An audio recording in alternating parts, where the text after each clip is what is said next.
temos nos reunido sistematicamente, em especial, né, os mestrandos e mestrandas, com a coordenação ou com alguns egressos, enfim, nesse processo nós tivemos reuniões quinzenais, basicamente, onde todos e todas puderam apresentar os seus trabalhos, pudemos discutir outros temas, e agora, com muita satisfação, a partir de hoje, nós abrimos uma nova rota, né, nesses encontros, convidando os nossos professores e professoras também para apresentarem, não é, temas de relevância museológica.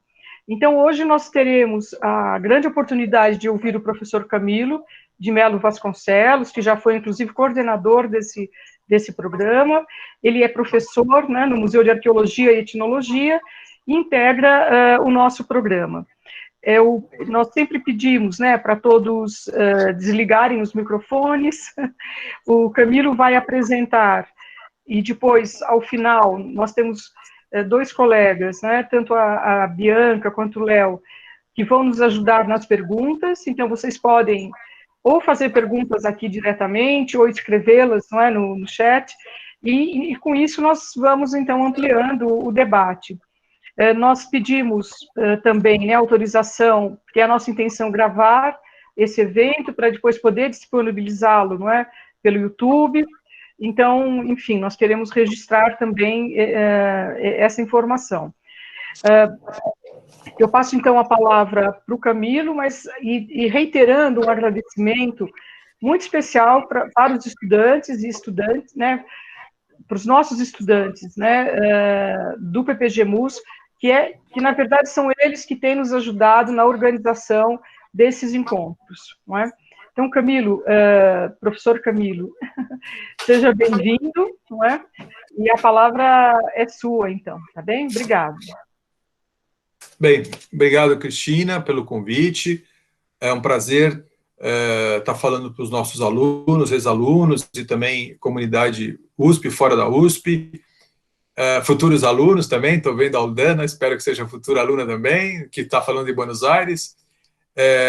Para mim é uma satisfação muito grande estar falando sobre esse tema do Mário Vasques e sobre a museologia mexicana também, porque eu tive uma experiência muito prazerosa e muito interessante que acabou, de uma certa maneira, impactando a minha formação profissional quando eu fiz um estágio no Instituto Nacional de Antropologia e História do México, através da Coordenação Nacional de Museus e Exposições, em 92. E convidado justamente pelo Mário Vasques Rubalcaba e pela professora Miriam Arroyo, que eram da cúpula da Coordenação Nacional de Museus e Exposições do INA, do Instituto Nacional de Antropologia e História, que é o órgão que administra, gerencia os museus mexicanos, as zonas arqueológicas, os museus históricos e as escolas de formação de profissionais. Então, foi um estágio que eu fiquei 6 meses com uma bolsa da antiga Vite, que tinha um programa de apoio aos museus brasileiros. Eu consegui uma bolsa para ficar 6 meses conhecendo os diversos museus e programas de museus comunitários no México. Eu fui para acompanhar os serviços educativos e os programas de museus comunitários. Então, eu pude conhecer o México de norte a sul. Foi uma experiência muito interessante, muito rica, e pude conhecer pessoalmente o Mário Vasques e a Miriam Arroyo, que são, né, o Mário Vasques falecido em junho, com 97 anos, a Miriam Arroyo todavia está viva, né, continua atuando, fazendo pesquisas na área de museus, e frequentemente a gente é convidado para participar de eventos na Escola Nacional de Conservação, Restauração e Museografia, da qual o Mário Vasques é egresso também, foi egresso, e foi uma experiência muito interessante que me inspirou, inclusive, a pensar a nova museologia na América Latina, e inspirou também a implantar um projeto que a gente tem já mais de 10 anos no MAI, que é o Projeto Girassol. Bom, dito isso, então, reitero novamente o agradecimento do convite da Cristina, né, e vou passar algumas imagens, e espero que vocês acompanhem bem, tá? Qualquer problema vocês me avisem. como é que eu pensei a apresentação, tá? Vamos ver se a tela entra.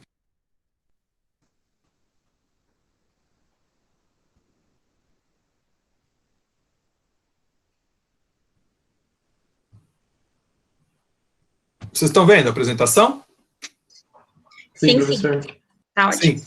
Então, eu chamei de Mário Vasquez Uma Vida pela Museologia, porque vocês vão acompanhar toda essa dedicação, essa verdadeira saga e esse amor que ele tinha pela profissão. Ele sempre se definiu como museógrafo.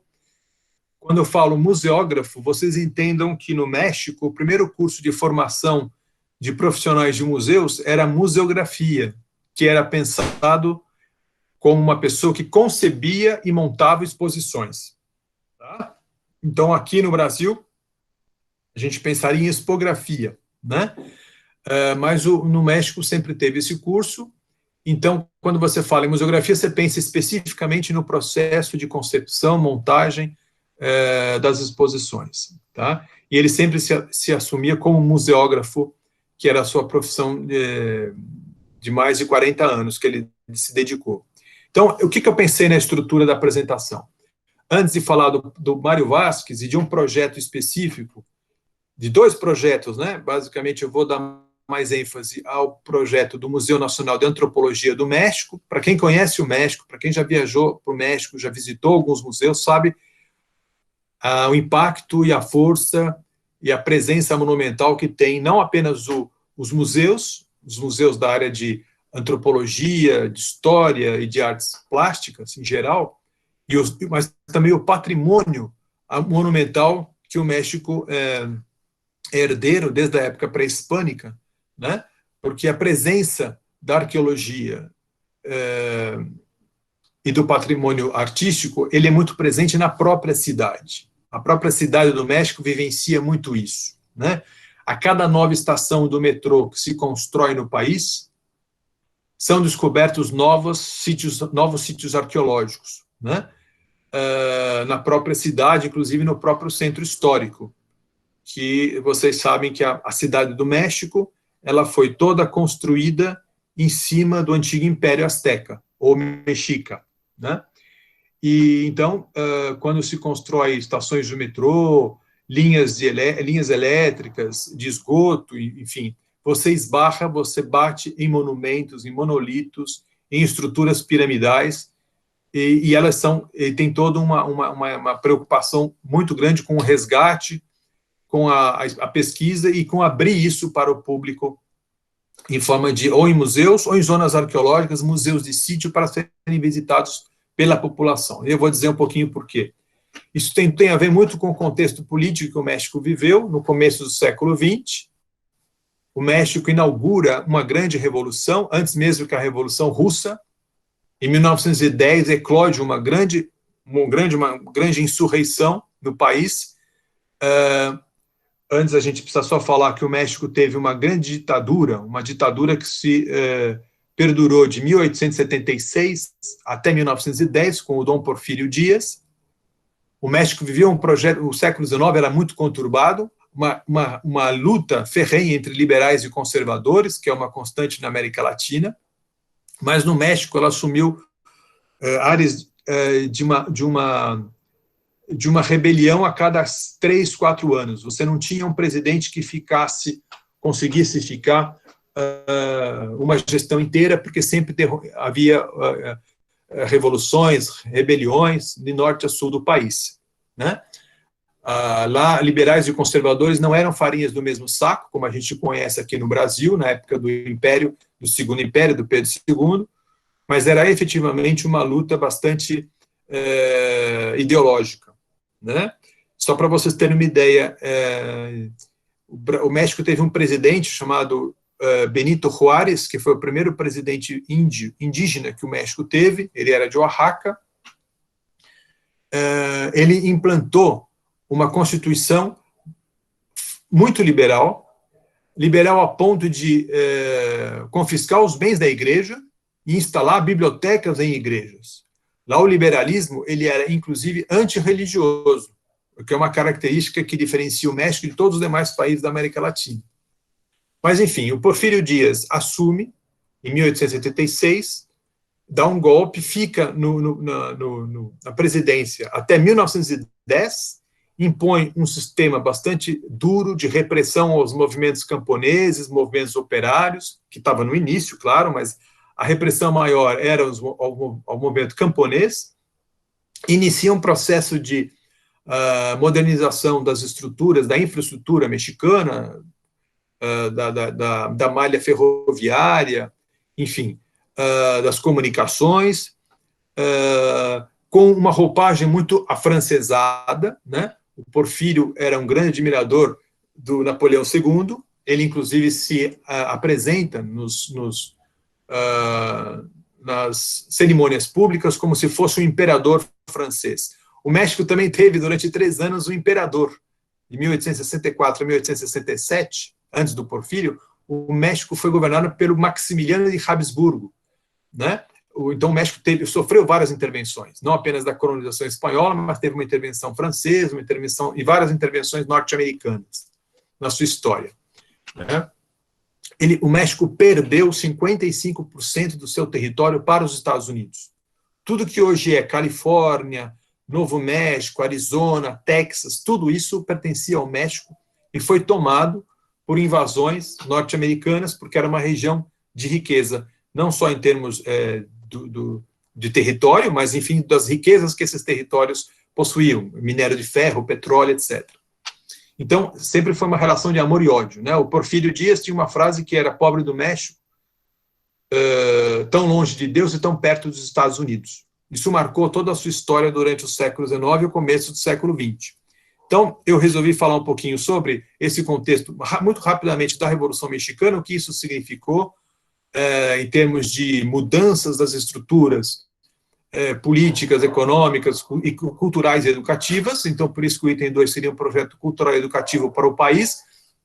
Sem isso, a gente não entenderia o apoio e o incremento que o governo mexicano e a Secretaria de Educação, que lá eles chamam de secretaria, não chamam de ministério, concedeu à questão patrimonial e museológica no México. Isso faz parte de um projeto de país, né? Isso acontece pós-revolução.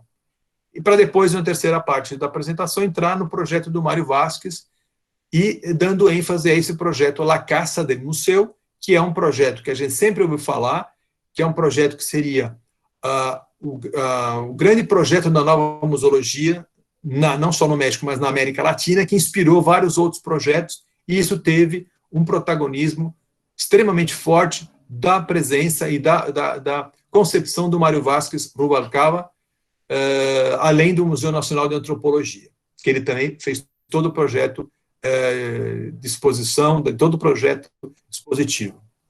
Então, rapidamente, aí vocês têm a imagem do Porfírio Dias, que é o segundo à direita, né? Veja, ele sempre aparecia com essa roupagem de um imperador, como se fosse um imperador, mas era um grande ditador. Em 1910, se apresenta um candidato chamado Francisco Madero, que pregava o fim da reeleição. Ele era sempre reeleito, obviamente com eleições fraudadas, né? E o Francisco Madero se apresenta como um candidato pedindo o fim do sufrágio, o fim das reeleições e o sufrágio efetivo, ou seja, que o sufrágio das eleições fosse respeitado. Ele está indo nesse carro, em 1910, fazendo campanha. As eleições são fraudadas, ele é mandado para os Estados Unidos, para o exílio, e de lá ele comanda uma campanha contra o Porfírio, até que o Porfírio acaba se entregando, renunciando e vai para a França no seu exílio. Aí tem uma caricatura feita pelo José Guadalupe Posada, que é um antiporfirista, que fazia nos jornais uma campanha muito grande contra o Porfírio, como se fosse um regime já caduco, ultrapassado, que precisaria ser substituído, né, por um regime efetivamente democrático. O Madero era representante das forças liberais democráticas, ele não era um líder camponês como Pancho Villa, como Emiliano Zapata. E aí a gente já, a Revolução levou à morte mais de 1 milhão de pessoas. Foi uma revolução que começou como uma revolução liberal, comandada por esse Francisco Madeiro. Francisco Madeiro não está aqui nessa foto, mas o Francisco Madeiro governa até 1913, depois ele é assassinado como presidente, ele e o vice, por um ex-porfirista, que era o Victoriano Huerta, com apoio do embaixador e dos Estados Unidos, porque os Estados Unidos se sentiram prejudicados com a Revolução Mexicana. Houve algumas fases em que os camponeses estavam liderando o processo revolucionário, como o Pancho Villa pelas forças do norte e o Emiliano Zapata pelo sul, chegaram a tomar o poder efetivamente, né? Até que depois da Revolução tem um líder liberal burguês, que é o Venustiano Carranza, que acaba promulgando uma nova Constituição, uma Constituição bastante avançada para a época, a de 1917, né, concedendo reformas agrárias, reconhecendo o direito à reforma agrária, os ejidos, que são as propriedades rurais indígenas, né, a educação pública gratuita e laica, enfim, sistema de saúde público também, e a partir do governo de Venustiano Carranza começa a serem assassinados os principais líderes, como os camponeses, especialmente, que era o Villa e o Zapata, né, e vários outros. E aí a Revolução inicia o processo de sua institucionalização. Então começa a se criar várias instituições e um grande projeto educativo, comandado por um cidadão chamado José Vasconcelos, que é esse senhor segundo à esquerda, de bigodes, que está ao lado de Diego Rivera. Estão vendo? O Diego Rivera é o terceiro da esquerda para a direita. Professor Camilo, deixa eu só interromper um pouquinho. Essa barra que está na frente da imagem, o senhor pode tirar, daí facilita a nossa visão. É só clicar no ocultar ali, não tem problema. Isso. Okay. Perfeito, obrigado. Então, esse José Vasconcelos, ele é um grande mecenas. Ele atribui ao projeto educativo uma dimensão de redenção do México. Ele foi criador da Biblioteca Nacional, ele foi reitor da UNAM, da Universidade Nacional Autônoma do México. O lema da Universidade Nacional Autônoma do México é "Por mi raza hablará el espírito". É uma criação do José Vasconcelos. Ele manda buscar o Rivera, os siqueiros que estavam na Europa, se aprimorando nas artes plásticas, e entrega para eles os edifícios públicos no México para que eles pintem a Revolução e toda a história do México, desde a época pré-hispânica até a Revolução, entrega para eles os edifícios públicos, as paredes para fazer as grandes obras murais, né? O Rivera, o Orozco e o Siqueiros são conhecidos como os 3 grandes pintores muralistas da primeira geração de pintores mexicanos. E o José Vasconcelos é um homem que pensa o resgate das culturas indígenas e do patrimônio indígena. Então, ele tem uma visão de que o México só seria grande com a efetiva integração dos indígenas no processo cultural mexicano. Então, ele é favorável ao processo de miscigenação. Ele pensa a mestiçagem como um grande projeto cultural e educativo revolucionário mexicano. Então, para isso, ele investe muito na educação. Ele chegou, gente, em pleno 1921, quando ele era ministro da Educação, secretário da Educação, ele chegou a pedir para imprimir 300 mil cópias dos livros A Ilíada e a Odisseia de Homero, e distribuir para as escolas e para as bibliotecas pelo país, quando a grande maioria da população ainda era analfabeta. Veja que pensamento e que prática que esse homem teve, né? E passou a desenvolver e a implementar um apoio bastante grande para as artes plásticas. Em 1910, o México faria 100 anos de independência. Ele foi um dos promotores de uma grande exposição artística, enquanto o Porfírio chamava os pintores espanhóis para fazer uma grande exposição na Academia de Belas Artes. O Rivera, o Orozco, o Siqueiros, e com apoio de pintores indígenas, fazia uma grande exposição sobre pintura mexicana, né? recuperando pintores que desde o século XIX haviam retratado as paisagens e os tipos mexicanos. O Velázquez é o mais importante.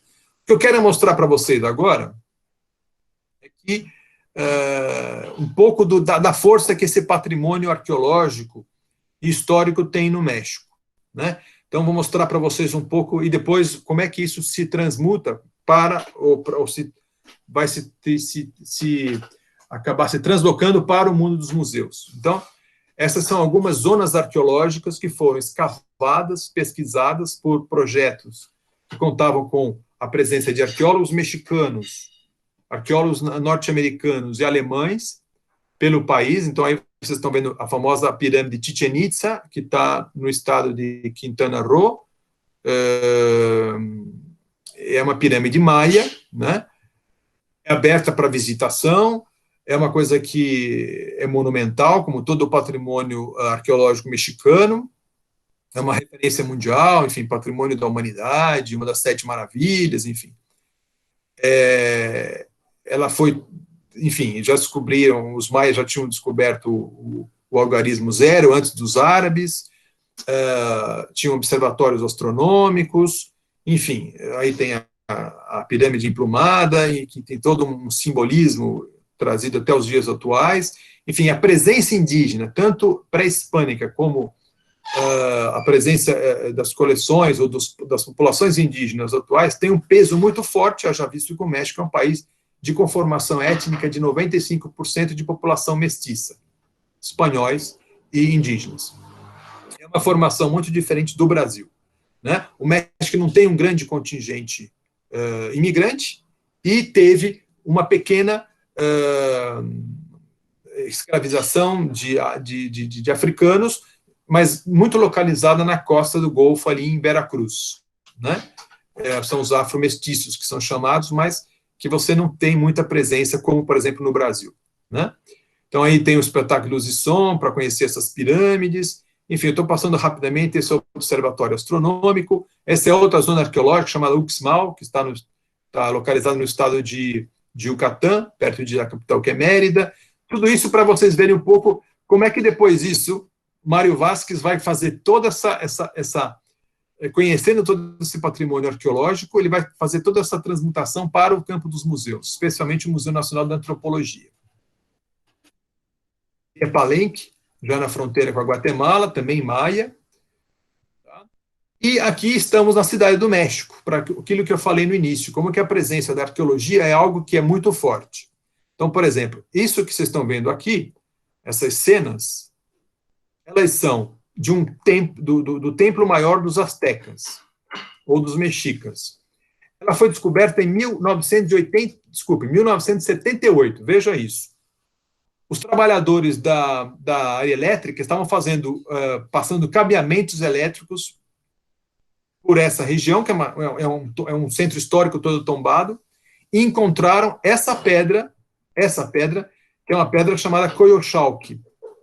Essa Coyolxauhqui tem a ver com a mitologia dos aztecas. Ela identificaria o centro mais importante cerimonial dos aztecas. Assim que ela foi descoberta, em 1978, o prédio foi colocado abaixo. Veja, era um prédio histórico, foi colocado abaixo porque quando eles bateram nessa Coyolxauhqui, os arqueólogos foram chamados e identificaram que então ali estava o Templo Maior dos Aztecas. Isso durou 9 anos, o projeto, 9 anos a escavação de todo o centro cerimonial azteca, e no fundo foi feito o Museu do Templo Maior. Templo Maior é o nome que os espanhóis deram quando chegaram em Tenochtitlán. Tenochtitlán é a capital do Império Azteca. Vejam o museu que foi feito. Né? Vou voltar um pouquinho. Esse é o Museu do Templo Maior, que foi construído com as peças que foram descobertas nas escavações desse Templo Maior. Então, você pode conhecer essa zona arqueológica. Vejam só que interessante. Você está aqui olhando do Templo Maior dos aztecas para a catedral, que foi começada a construir pelos espanhóis. Essas pedras todas vulcânicas, elas foram destruídas pelos espanhóis quando os espanhóis chegaram no século XVI e essas pedras ajudaram na construção da igreja barroca colonial espanhola. Então você pode conhecer as várias etapas construtivas. Veja, a gente está no centro histórico da capital, pertinho do Palácio do Governo, aí está a estela de pedra, né, da Coyolxauhqui, que representa a mitologia da criação da Lua e dos planetas. E aí você pode, nesses passilhos, nesses corredores, vocês podem conhecer toda a zona arqueológica e conhecer o centro cerimonial mais importante dos astecas. E, no fim, entrar no museu e conhecer as peças e o museu, que é belíssimo também. E aí tem outras zonas arqueológicas também abertas para visitação, como Teotihuacan, que está mais ou menos a 1 hora da Cidade do México, 1h15, onde tem a Pirâmide do Sol, a Pirâmide da Lua. Tudo isso vai ser remontado dentro dos museus, especialmente do Museu Nacional de Antropologia. Essa é a Calçada dos Mortos, você tem a Pirâmide do Sol e aqui é a Pirâmide da Lua, onde foi tirada a foto. E aí você tem o centro, o Zócalo, que é a praça mais importante, como se fosse a Praça da Sé, em São Paulo, onde você tem a Catedral da Cidade do México e o Palácio do Governo. O Palácio do Governo está lá no fundo. Todos os grandes eventos da história mexicana, independência, dia da Revolução, dia da posse do presidente, eles são comemorados nesse local, nesse Zócalo. Aí está o Palácio do Presidente e também a sede do governo do Distrito Federal. Tá? Uma coisa interessante, no dia 15 para o dia 16 de setembro, que é a data festiva da independência do México, o presidente aparece nessa janela central, que está acima dessa porta, e ele faz o mesmo gesto que o padre Miguel Hidalgo e o padre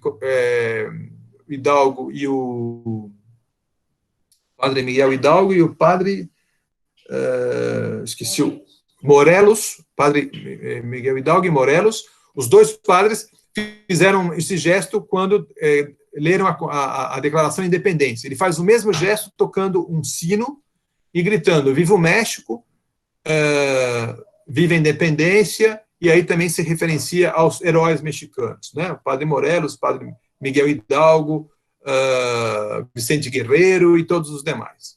Ele faz esse mesmo gesto. Quando ele faz isso, a praça está lotada, então é uma grande festa, com fogos, enfim, fogos de artifício, comida, desfiles, enfim, etc.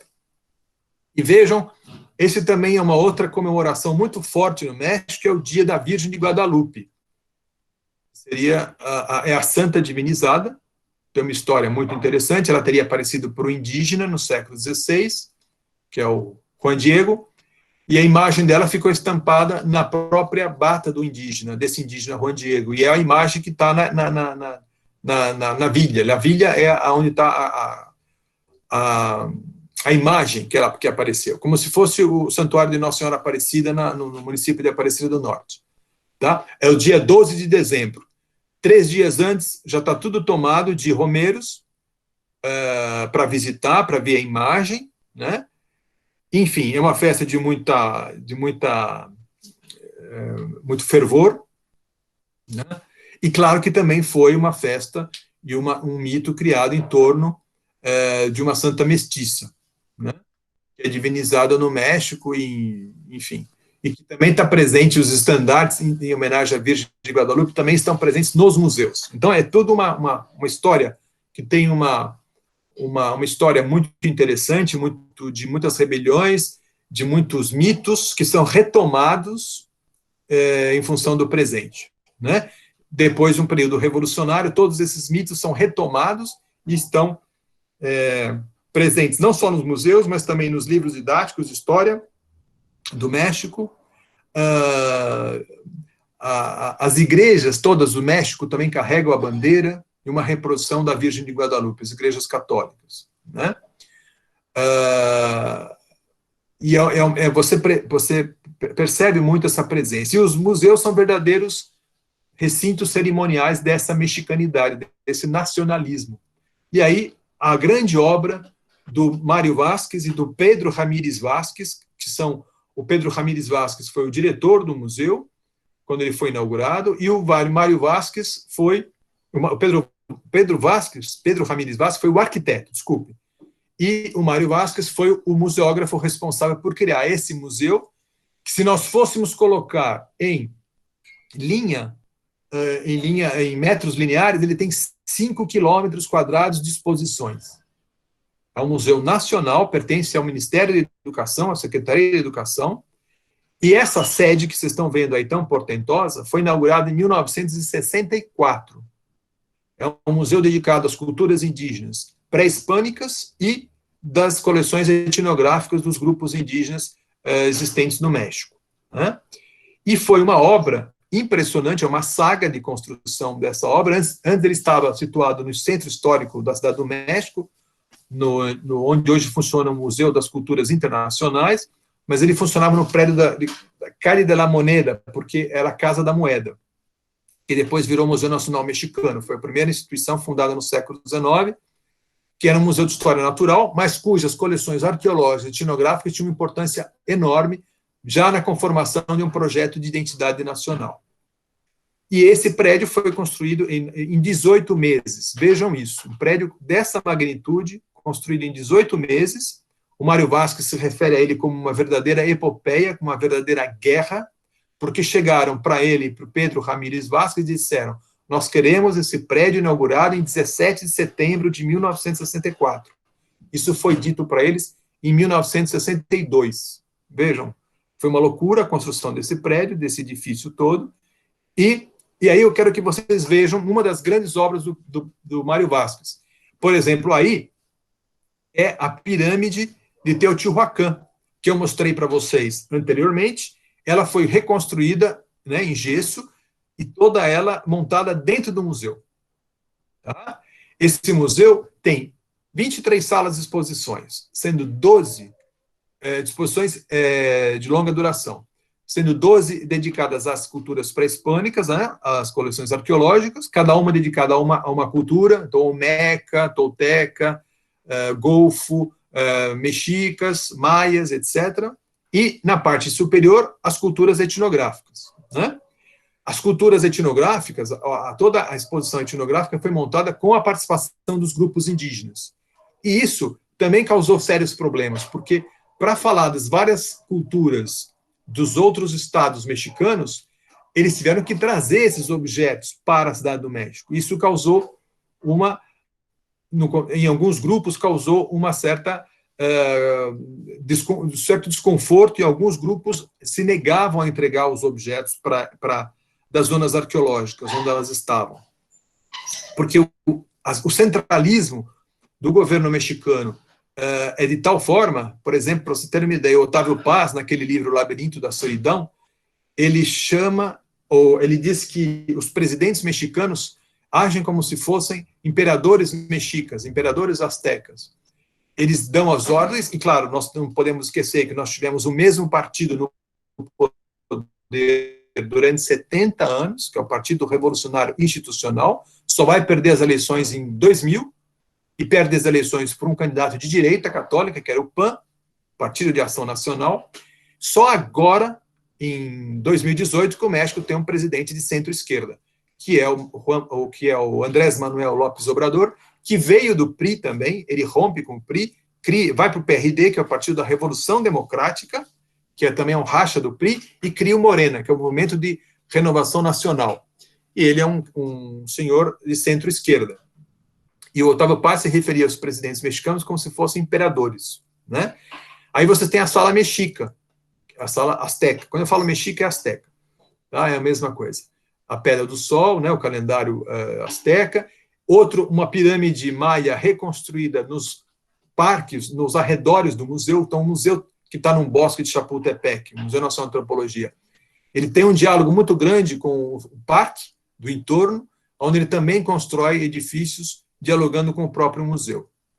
Né? Os grandes monolitos, aí é o monolito Tlaloc dos maias, uma divindade dedicada à água, enfim. Isso eu quis mostrar para vocês. Isso tudo foi... Quem quiser acompanhar, vale a pena, gente. Tem um documentário que vocês pegam na internet muito facilmente, chamado Monumento de Monumentos. Mostra como foi a saga de construção do Museu Nacional de Antropologia, a sua inauguração. E uma coisa impressionante, que como foi o transporte da Tlaloc. Tlaloc era a deusa da água, né, e das chuvas, era uma deidade pré-hispânica. Ela estava numa cidade a 50 quilômetros da Cidade do México. Quando ela foi trazida da sua zona arqueológica original para a Cidade do México, para o museu, foi uma verdadeira epopeia, né, porque ela pesava 160 toneladas. Para transportar isso para a Cidade do México, foi uma verdadeira obra de arquitetura e de engenharia. E o mais impressionante, mais um mito, na hora que essa Tlaloc, que é essa escultura de pedra, entra na Cidade do México, cai uma chuva absurda que inunda toda a cidade, né? Então disseram que foi a maldição de Tlaloc por ter sido transportada do seu local original, de onde ela não deveria ter saído, e ser transportada para o museu. Ela está na frente do museu. Então vejam esse documentário, chama-se Monumento de Monumentos. O museu foi inaugurado em 18 meses. E esse foi o grande projeto de Mário Vasquez. Eu diria que é um grande desafio. A partir daí, o Mário Vasquez teve uma repercussão, ele teve um reconhecimento internacional muito grande. Ele foi chamado para grandes exposições internacionais, né? Na França, na Alemanha, na Bulgária, na Espanha, na Colômbia. E o próprio Museu Nacional de Antropologia recebeu muitas exposições internacionais de grande monta. Ele era chamado para acompanhar todos os presidentes internacionais que o México recebia, né?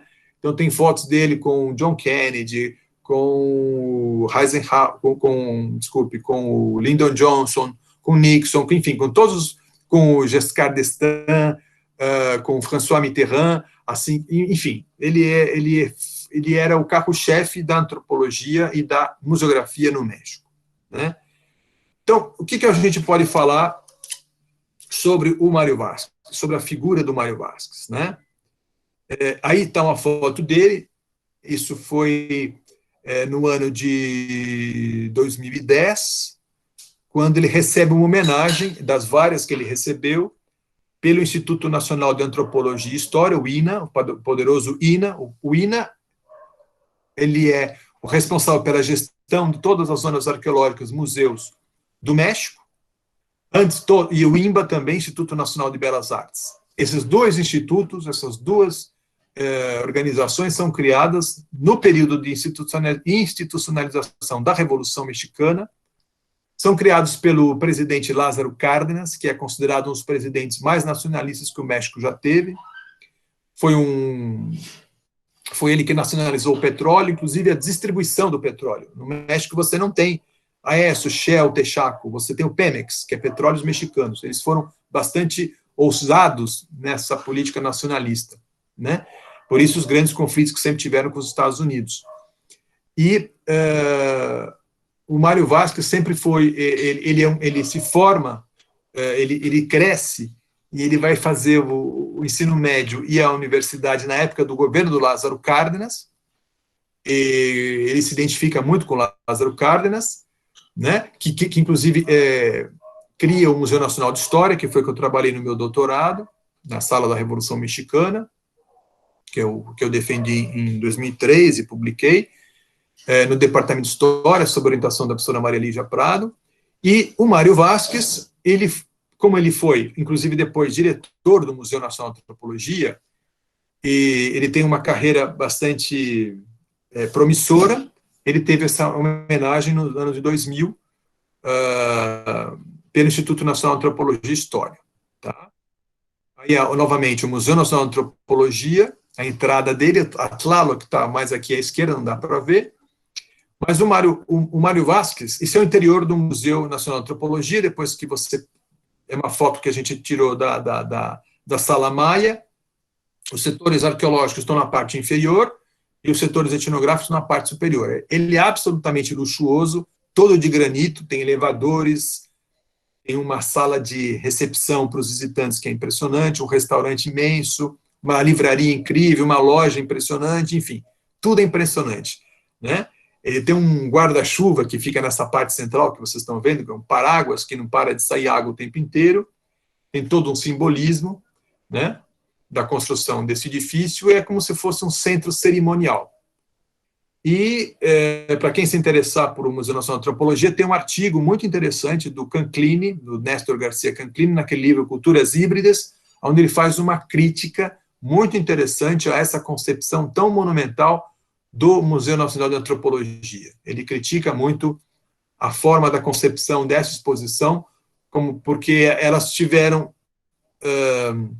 o Canclini diz que essas peças tiveram drenado o seu valor contextual, enquanto peças arqueológicas, enquanto peças ligadas às cerimônias, à economia, à cultura dessas sociedades, e assumiram apenas um valor estético.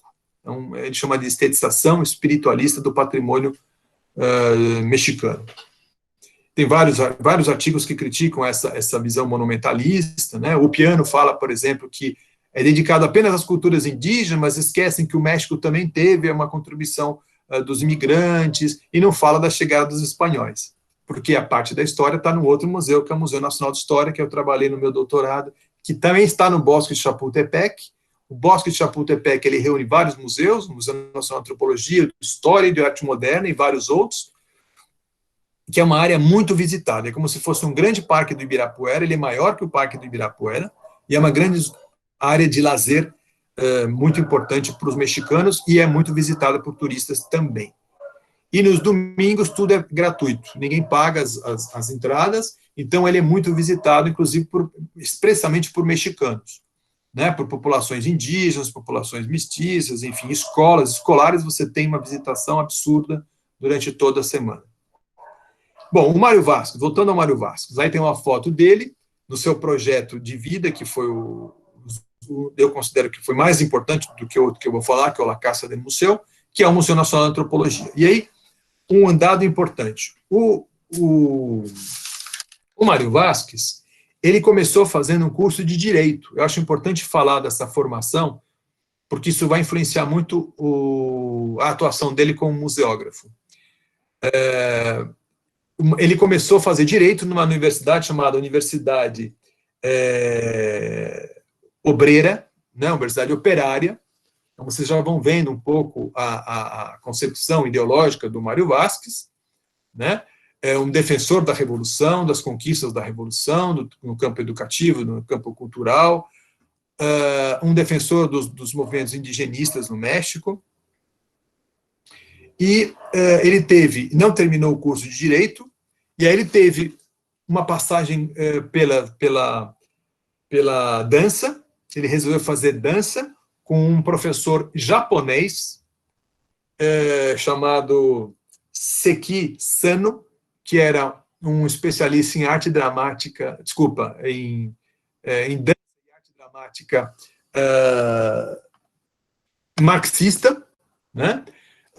Que foi professor do Mário Vasques, e o Mário Vasques tem um problema no joelho e abandona a dança e vai fazer teatro.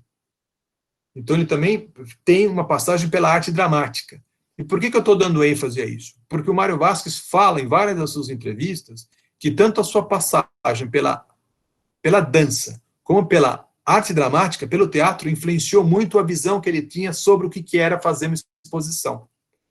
Como pensar a questão da comunicação com o público, a questão das cores, dos movimentos e da luz, né? Então, ele bebeu muito nas fontes também dos renascentistas, dos pintores renascentistas, e quando pensava uma exposição, pensava muito em cores, em combinação de luzes. Ele brigava muito com os conservadores ou com os arqueólogos, porque muitas vezes havia problemas de conservação das peças, e porque ele queria dar ênfase às peças, então ele abusava um pouco da luz, mas ele dizia, sem luz, não há o ator principal, que são os objetos, não se vê o ator, e não se vê as especificidades dos objetos, né, da cultura material, dos artefatos, que são tão importantes, né? Especialmente num país onde os artefatos indígenas têm um apelo muito grande à questão estética, por si, né? Então, ele tem toda essa passagem pela dança, pela arte dramática, com esse professor Seki Sano, que era um teatrólogo japonês e marxista, que viveu no México durante muito tempo, e depois ele entra na Escola Nacional de Antropologia e História, na ENA. O México, quando cria as suas instituições de preservação do patrimônio cultural, tanto do ponto de vista antropológico, histórico, etnográfico, como também artístico, ele cria duas grandes instituições, o INA e o INBA. Uma em 38, outra em 46. Eles também criam uma escola para formar profissionais que lidasse com o patrimônio arqueológico, etnográfico, histórico, etnolinguístico e artístico. Então, eles criam uma Escola Nacional de Belas Artes e uma Escola Nacional de Antropologia e História, com graduação em arqueologia, história, etnografia, antropologia física, linguística, e o Mário Vasques vai fazer arqueologia. Vai fazer arqueologia e teve dois grandes professores, que é o Miguel Covarrubias e o Fernando Gamboa, que são pintores e que são considerados também os precursores da museologia mexicana, ou da museografia mexicana. Até então, só existia curso de museografia. Essa escola é criada em 46. O Mário Vasques frequenta essa escola e vai se formar, e vai ser um aluno, vai ser aluno do Covarrubias, especialmente do Gamboa, e vai se interessando cada vez mais em pensar a questão das exposições e como comunicar isso tudo. O que eu estou dizendo isso é que um projeto dos museus mexicanos é um projeto educativo inserido num projeto maior de formação de uma identidade nacional. Uma identidade nacional homogênea, né, hegemônica, né, pensada desde da cidade do México, por um partido que fica 70 anos no poder. Então, é um partido que pensou um projeto educativo para o país inteiro, né, porque de resgate da cultura indígena, de um projeto de mestiçagem do indígena, né? Não vamos esquecer que mestiçar significa que o indígena deixava de ser indígena e que deveria ser incluído num projeto de modernização. Por isso, quando a gente visita o México, os museus mexicanos, a gente se deixa seduzir muito por essa visão, né, de uma grande rebelião que está sempre em marcha, né, mas é uma revolução que faz e que depois se torna conservadora, né? Ela se torna conservadora, tanto que em 68 há um massacre muito grande de estudantes que se colocavam contrariamente à realização dos Jogos Olímpicos no México. 68 é um ano enigmático, né? Em Paris, no Brasil, na Inglaterra, né? E no México também. Há o famoso massacre de Tlatelolco. Tlatelolco era uma das cidades astecas, tem uma grande praça, ou Praça das Três Culturas, onde também há um museu, e ali os estudantes se organizaram, várias marchas contra a organização dos Jogos Olímpicos no México, em 68, e há uma matança, uma ordem para abrir fogo contra os estudantes, muitos deles não foram encontrados até hoje, né? O Otávio Paz rompe com o PRI, ele era embaixador na Índia, ele deixa de ser embaixador, ele denuncia o governo autoritário, isso acontece no governo do Gustavo Díaz Ordaz, e até hoje, um ex-presidente e o presidente que o sucede, que é o Luiz Echeverría, colocam uma culpa no outro por essa matança. Mas, enfim, aí começam algumas dessas caricaturas feitas por uma das criadoras do La Casa del Museu, que é a Coral Ordonez. Essas fotos, essas caricaturas me foram cedidas, emprestadas pela Letícia Pérez Castellanos, que esteve no Maia o ano passado, e ela faz o seu doutorado sobre La Casa del Museu, que é esse projeto que eu vou falar em seguida, esse sim concebido pelo Mário Vasques para levar o museu ao povo, para levar o museu às periferias. Então ela fez caricaturas de todo esse projeto e que a Letícia encontrou no arquivo do Museu Nacional de Antropologia, e a partir daí ela foi descobrindo uma documentação incrível que levou ela a fazer o seu doutorado, que ela vai defender agora no mês de dezembro, e que eu tenho o prazer de participar da banca também, que é um trabalho muito interessante. Ela fez uma palestra no MAI e no Departamento de História sobre isso. Vejam, o Mário Vasques está na primeira fila, primeira pessoa da direita de barba aplaudindo, é o Mário Vasques. Tá? O Mário Vasques, em 1958, ele ganha uma bolsa para ficar um ano na França com o Georges-Henri Rivière. Né? Não preciso falar quem é o Georges-Henri Rivière, para os nossos estudantes, para os egressos, mas para quem não sabe, o Georges-Henri Rivière foi o criador do ICOM, do Conselho Internacional de Museus na França, né? Criou vários museus na França também, e tem uma importância muito grande para a museologia e para o ICOM, né? Foi presidente do ICOM durante muito tempo, e ele também organiza a Mesa Redonda de Santiago do Chile em 1972, e na 9ª Conferência Geral do ICOM, em Grenoble, na França, em 71,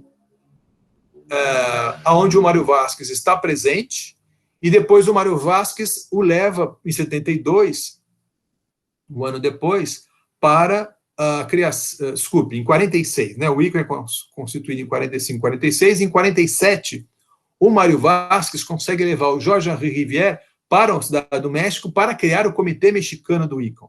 E aí o Mário Vasquez é presidente do Comitê Mexicano durante muito tempo também. E ele trabalha durante muito tempo no ICOM Paris como secretário-geral. Então o Mário Vasquez, ele frequentava muito a museologia europeia e muito a museologia latino-americana, né? Ele tinha vários embates com o Jorge-Henri Rivière.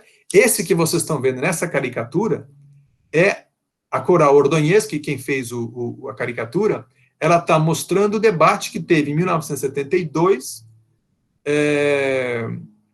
na mesa... Não, desculpe, esse é o embate que teve na 9ª Conferência Geral do ICOM, em Grenoble, na França, quando o Mário Vasquez tem um embate muito forte com o Stanislas Adotevy, que era um intelectual do Benin, na África, mas que havia estudado na França. O Stanislas Adotevy dizia que os museus não serviam para nada, porque eram instituições burguesas, instituições comprometidas com o projeto de dominação burguês, e que, portanto, deviam desaparecer. E o Mário Vasquez disse, se o museu é tudo isso que você está dizendo, nós temos que, a partir de dentro dos museus, mudar a cara dos museus. Portanto, nós não podemos defender a extinção dos museus, mas sim a sua transformação. Foi um debate bastante famoso, né? E aí está o Adotevy falando lá em cima, no palco, e o Mário Vasquez depois vai ter esse embate com ele. Então ele diz, se os museus devem desaparecer, nós devemos fazer com que eles se transformem, mas não desapareçam. Sim, de dentro para fora ele possa se modificar. Bom, então, essas duas reuniões, eu diria, a de 71 em Grenoble, na França, na 9ª Conferência do ICOM, e a de 72, a Mesa Redonda de Santiago do Chile, que é uma reunião que acontece no Chile, não é por acaso, porque o Chile vivia um período muito interessante da sua renovação democrática, tinha eleito um presidente socialista pelo voto direto, que era o Salvador Allende. Então, o Chile é escolhido, Santiago é escolhido como uma grande esperança para a esquerda latino-americana e de grande transformação. E o Mário Vasquez e o Henri Rivière são chamados para organizar esse encontro, para discutir um museu integrado à sua sociedade. Os museus estavam muito afastados das suas comunidades, as coleções deviam ser um meio e não um fim em si mesmo, né? Mas um meio para atingir o desenvolvimento social, um meio para acercar as pessoas que mais precisassem da sua possibilidade de transformação da sua comunidade e do seu próprio papel enquanto instituição que gere o patrimônio, né, museal. Então, Mário Vasquez é a grande vedete desse encontro. O Paulo Freire, como vocês sabem, ele era para ser também um representante da delegação brasileira, mas por razões óbvias, a ditadura militar brasileira não deixa que o Paulo Freire seja o nosso representante. Portanto, as resoluções da Mesa Redonda de Santiago do Chile nos vão chegar muito tempo depois. E aí eu vou falar desse projeto, vou falar um pouco sobre esse projeto La Casa del Museu, né? Que é um projeto pensado, concebido pelo Mário Vasquez, Rubalcaba, esse era o seu nome, né? Que existiu no México de 1972 a 1980. Então, por que surge esse projeto? Uma das resoluções da Mesa Redonda de Santiago do Chile era que o museu deveria estar, né, que se criou essa concepção de museu integral, museu integrado, era que o museu conhecesse o seu público. Se o museu não conhecia o seu público, ele estava, assim, realmente fadado a desaparecer. Então, era preciso conversar com o seu público. E o Mário Vasquez pergunta, então, para os museólogos, para os museógrafos e para os educadores, quem era o público que visitava o Museu Nacional de Antropologia, a sede cerimonial do Patrimônio Arqueológico e Etnográfico do México. E eles concluem que era classe média alta. Então, ele diz, bem, um museu que é criado para toda a população visitar, para toda a população do México visitar as suas salas, não é visitado para a população mais pobre. E isso está contrariamente aos ideais da Mesa Redonda de Santiago do Chile. Um dos temas que foi discutido em Santiago do Chile foi a criação de uma associação latino-americana de museologia, não era de museus, mas de museologia, e eles deveriam fazer uma exposição chamada América Latina Moderna, que deveria problematizar exatamente a questão de como os camponeses, quando expulsos das áreas rurais, onde moravam, e vão para as cidades, todos os problemas que isso que traria, como explosão demográfica, a criação de favelas, de péssimas condições de moradia, de saúde, de educação, os museus também deviam chegar nesses locais. Então, o Mário Vasquez, muito imbuído por essa ideia, ele então cria a ideia de ele cria o projeto de levar um Museu Nacional de Antropologia, que não era visitado na sua sede cerimonial, para a periferia. Esse era o objetivo principal do projeto La Casa del Museu. Para mudar e modificar a ideia estática dos museus tradicionais, para desenvolver novos públicos e equilibrar os seus perfis. Um experimento para levar o museu ao povo. Ou seja, a preocupação com a inclusão. Era uma preocupação de tornar os museus acessíveis, e não estou dizendo acessível do ponto de vista arquitetônico, de quebrar barreiras para a visitação de pessoas portadoras de deficiências, mas sim a acessibilidade no sentido maior, né, de tornar acessíveis os museus para toda e qualquer categoria de público. Agora, a grande pergunta é, isso é possível? Então, o Mário Vasquez, que era um homem extremamente idealista, né, e batalhador, enfim, imbuído desse princípio de se comunicar com a população mais pobre e marginalizada, inclusive do mundo dos museus, ele então concebe esse projeto junto com 3 mulheres, né? A Coral Ordóñez, que era uma filha de espanhóis nascida no México, filha de espanhóis fugidos da Guerra Civil Espanhola, do franquismo. Muitos imigrantes chegam no México fugidos do franquismo, depois que o franquismo derrota as forças republicanas, né? A Coral Ordóñez, a Lília Gonçalves, que é antropóloga, a Coral Ordóñez é arquiteta, e a Miriam Arroyo.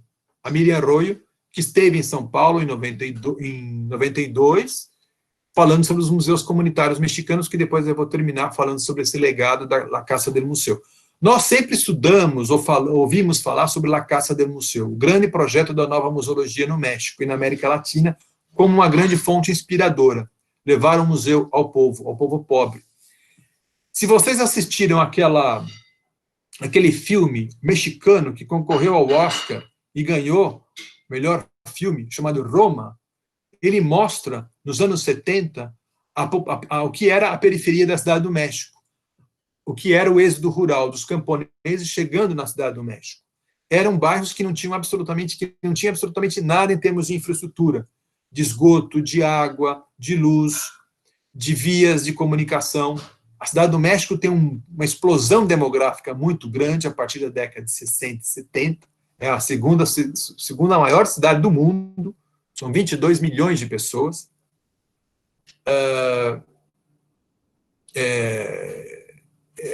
Enfim, é uma cidade onde você vê, como São Paulo, né, as contradições, né, entre a riqueza e a pobreza, mas o grande projeto era levar água, esgoto, luz, creches, educação, escola, saúde e também a cultura. Já que essas populações não iam ao Museu Nacional de Antropologia, então La Casa del Museu seria como se fosse um projeto experimental de museografia, ele dizia isso, era um projeto experimental de museografia, para ir treinando, ou ir capacitando, melhor dizendo, capacitando o olhar das pessoas mais pobres para a sua história, para a sua identidade, e para que depois possam visitar, sem dúvida, o Museu Nacional de Antropologia e entender o que lá existe.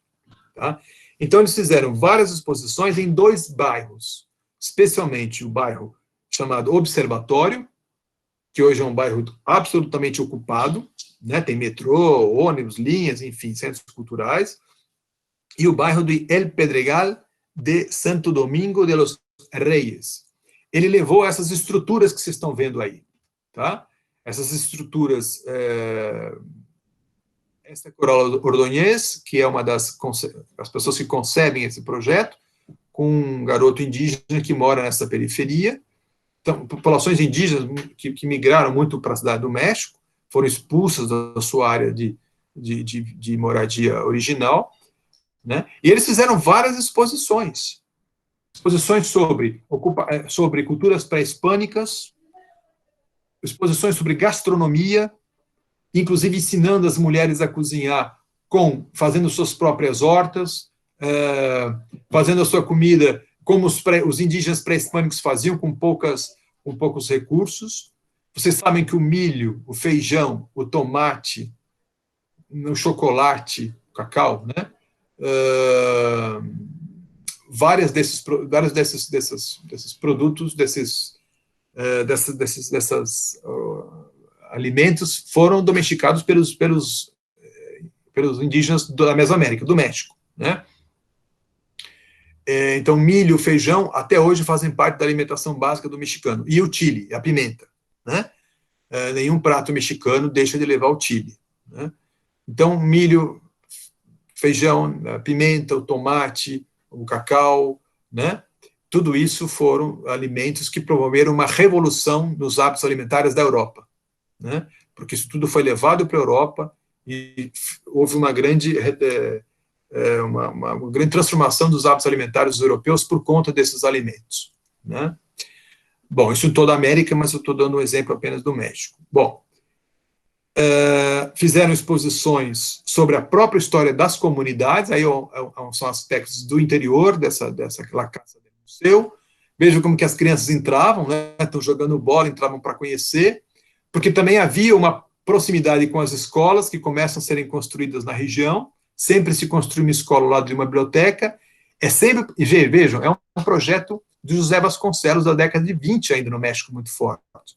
Criar escolas, bibliotecas e museus. E levar para as populações mais distantes da cidade do país, por todos os seus rincões, vamos dizer assim, né?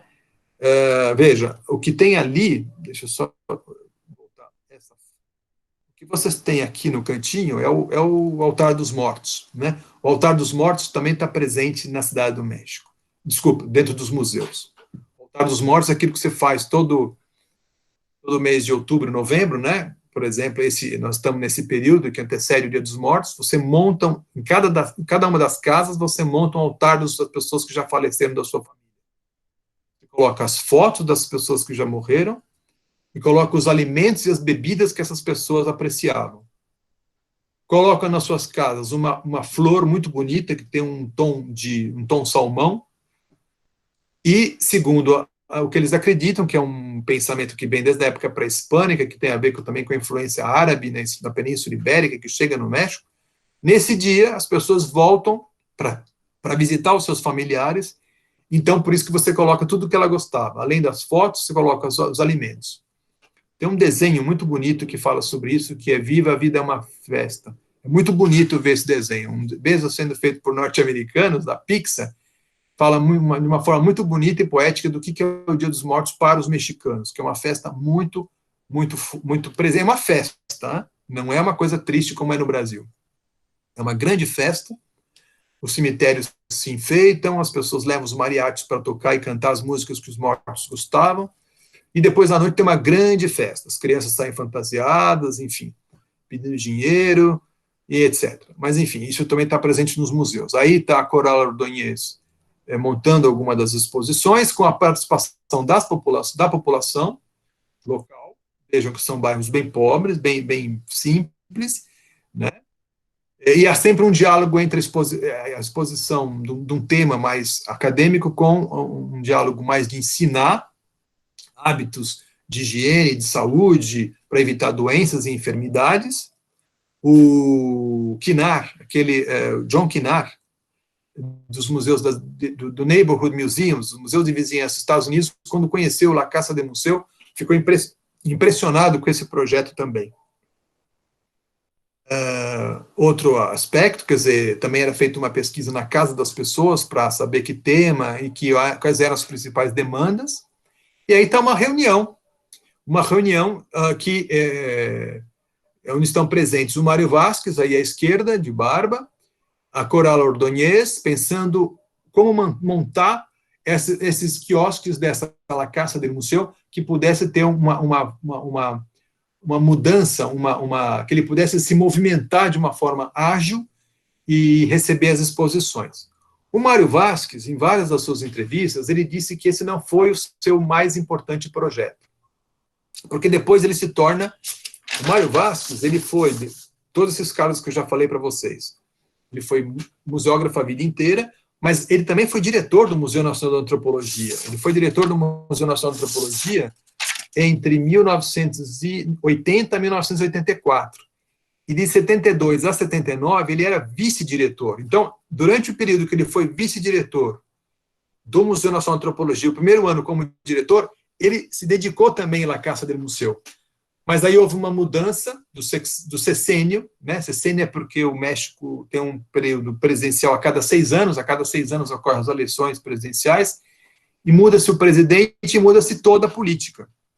Mesmo sendo o mesmo projeto, mesmo sendo o mesmo partido no poder, há problemas internos, claro, projetos de grupos diferenciados que não são tão assim homogêneos, né? E eu tinha havido 1968, que foi o grande rompimento, né, dos setores tradicionais do PRI, do Partido Revolucionário Institucional, e com a matança dos estudantes em 68 em Tlatelolco, então uma grande mudança. Então, em 80 o projeto é extinto, né? E aí ele guarda toda a documentação desse projeto, todas essas caricaturas feitas por Coral Ordonez, que tinha esse costume de fazer tudo em caricaturas, nesses desenhos, encontrado pela Letícia Pérez Castellanos, por acaso, olhando o armário que o Mário Vasques deixou quando se aposentou, no arquivo do Museu Nacional de Antropologia. Ela encontrou toda a documentação. E como ele tinha toda uma formação arqueológica também, ele fez uma coisa ao contrário. Os projetos mais importantes, os projetos mais antigos, ele colocou em cima. E os projetos mais recentes, ele colocou embaixo das gavetas. Então, La Casa del Museu estava mais em cima. E ela encontrou toda essa documentação, todas essas caricaturas, muitas fitas, muitos depoimentos e muitas fotografias dessas exposições. Então, o que a Letícia Pérez fala na sua tese, né? Que ainda não está defendida, mas, enfim. Ela diz o seguinte, no seu memorial de qualificação, ela diz que La Casa del Museu não acabou, não morreu em 1980. La Casa del Museu continuou no programa de museus comunitários, que existiu, de 1983 até o ano de 2000, que foi criado pelo Mário Vasques, quando ele vai para a Coordenação Nacional de Museus e Exposições, e pela Miriam Arroyo, que também trabalhou no La Casa del Museu. Eles criam isso como um projeto estatal, um projeto em todo o país. Todos os estados que compõem a República Federativa do México, ou a República dos Estados Unidos Mexicanos, que é uma república federativa, eles tinham um projeto de museu comunitário, dividido em várias etapas, várias etapas metodológicas, desde a concepção do museu, a pesquisa, o trabalho de montagem, a escolha do local, o trabalho educativo, a avaliação e tal, que bebeu muito na fonte da La Casa del Museu. Então, o programa de museus comunitários é um legado da La Casa del Museu, tá? E foi por lá que foi por isso que eu fui ao México, porque a Miriam Arroyo veio para São Paulo em 1992, na gestão da Luísa Erundina, quando ela foi prefeita de São Paulo, e o Paulo Freire era o secretário da Educação, e a Marilena Chauí era a secretária da Cultura. Vejam só, né? Que saudades dessa época, né? Do nível que nós tivemos aqui em São Paulo com essas pessoas, com esse quilate, né? E veja o que temos agora. Mas, enfim, especialmente no governo federal. A Miriam Roy fez uma palestra sobre os museus comunitários mexicanos, e eu fiquei muito interessado, conversei com ela, ela me mandou um convite assinado por ela e pelo Mário Vasques, eu consegui uma bolsa da Vita para conhecer esses museus comunitários.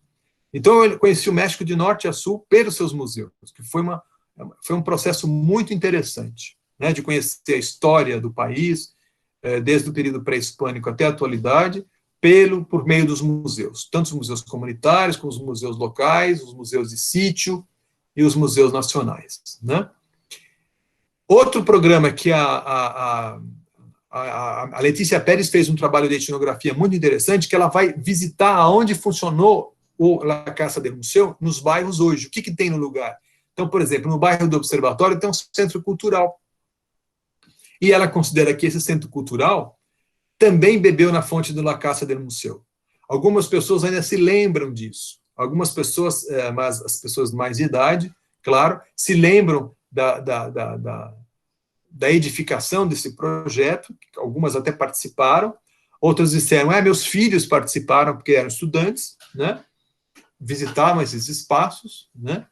E hoje tem um centro cultural que faz um trabalho muito interessante com mulheres vítimas de violência, com a comunidade LGBT, através das exposições, de música, né? De abrir para as comunidades de jovens, jovens ligados à música, ao rock, ao punk, enfim, a essas, vamos dizer, entre aspas, tribos, né? E a Letícia Pérez, para minha satisfação, ela diz, Camila, você fez um estágio no México de agosto de 92 a janeiro de 93, você conheceu os museus comunitários, e quando ela leu e visitou o projeto do Girassol, que a gente desenvolve com as crianças da São Remo, aí ao lado da USP, ao lado do MAI, ela considera que também eu tenha trazido os ideais dos museus comunitários, que também se basearam na Casa do Museu, para me inspirar e pensar o projeto Girassol que a gente desenvolve junto com o Maurício, que é aluno da arqueologia e é educador do MAI, e com as pessoas que já participaram, já passaram pelo projeto com a gente, né? Enfim, ou seja, não é um projeto que se acabou, mas é um projeto que ainda vive em várias dessas. Acredito que o museu do John Kinnard também seja inspirado, também tenha se inspirado no La Casa del Museu, que é o Neighborhood Museum dos Estados Unidos. Portanto, o que eu quero dizer, e terminando, é que a museologia na América Latina, ela foi e ela é muito efetiva, foi e é muito, e vai continuar sendo muito fértil, porque agora a gente vê o surgimento de vários museus comunitários na Colômbia, com a questão dos conflitos, do conflito armado, museus que polemizam sobre essa questão na Colômbia, hoje em dia, né?